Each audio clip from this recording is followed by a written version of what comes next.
તાપીના સોનગઢ તાલુકામાં ખનીજ ચોરીનો પર્દાફાશ થયો છે। મામલતદાર અને ખાણ ખનીજ વિભાગની ટીમે દરોડો પાડ્યો, જ્યાં શિરીષપાડા ગામે ખાનગી એજન્સીની ખનીજ ચોરી ઝડપાઈ છે। સ્થળ પરથી 7000 ટન સાદી રેતી, 2 હિટાચી મશીન જપ્ત કરવામાં આવ્યા છે।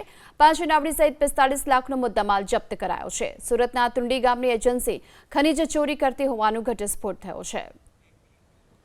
તો તાપીના સોનગઢ ખાતે ખાણ ખનીજ વિભાગે દરોડાની કામગીરી હાથ ધરી, જ્યાં શિરીષપાડા ગામે ખાનગી એજન્સીની ખનીજ ચોરી ઝડપાઈ છે અને સ્થળ પરથી 7000 ટન સાદી રેતી અને 2 હિટાચી મશીન જપ્ત કરવામાં આવ્યા છે। ખાનગી એજન્સીની ખનીજ ચોરી ઝડપાઈ છે। સ્થળ પરથી 7000 ટન સાદી રેતી, 2 હિટાચી મશીન જપ્ત કરવામાં આવ્યા છે। 5 ઇનામની સહિત 45 લાખનો મુદ્દામાલ જપ્ત કરાયો છે। સુરતના તુંડી ગામની એજન્સી ખનીજ ચોરી કરતી હોવાનો ઘટસ્ફોટ થયો છે। તો તાપીના સોનગઢ ખાતે ખાણ ખનીજ વિભાગે દરોડાની કામગીરી હાથ ધરી, જ્યાં શિરીષપાડા ગામે ખાનગી એજન્સીની ખનીજ ચોરી ઝડપાઈ છે અને સ્થળ પરથી 7000 ટન સાદી રેતી અને 2 હિટાચી મશીન જપ્ત કરવામાં આવ્યા છે।